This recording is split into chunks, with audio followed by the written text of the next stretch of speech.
टैगोर, ठीक है, रविंद्रनाथ टैगोर जो थे, ये रविंद्रनाथ टैगोर को आप सभी को पता है कि इनको साहित्य के क्षेत्र में मिला था। किस क्षेत्र में?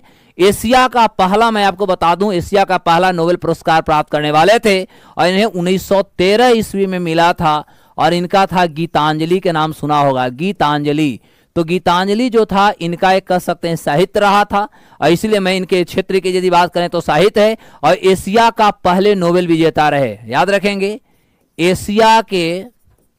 एशिया के पहले नोबेल विजेता जो थे उस व्यक्ति का जो नाम था वो रविंद्रनाथ टैगोर था। तो रविंद्रनाथ टैगोर एशिया का पहला व्यक्ति थे जिनको 1913 ईस्वी में जो था आपका साहित्य यानी कहेंगे कि लिटरेचर के क्षेत्र में जो है इनको नोबेल पुरस्कार दिया गया।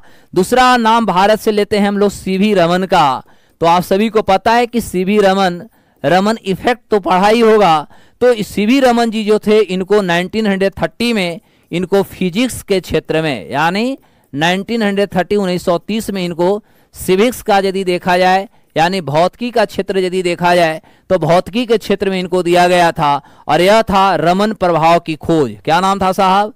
रमन प्रभाव की यदि बात क्या, रमन प्रभाव की खोज जो थे इन्होंने ही किया था और इसको लेकर के सीवी रमन जी जो थे इनको 1930 ईस्वी में जो था वह फिजिक्स के क्षेत्र में, साइंस के क्षेत्र में मिला था।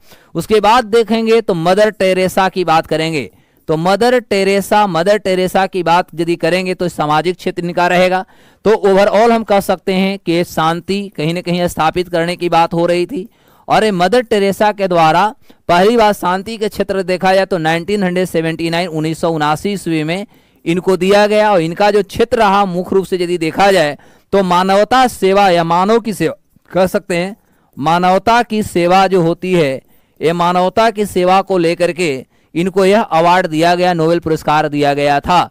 और मदर टेरेसा के बाद की यदि बात किया जाए तो मदर टेरेसा के बाद जो हुआ वो आपका अमर्त्य सेन जी के नाम आपने सुना होगा।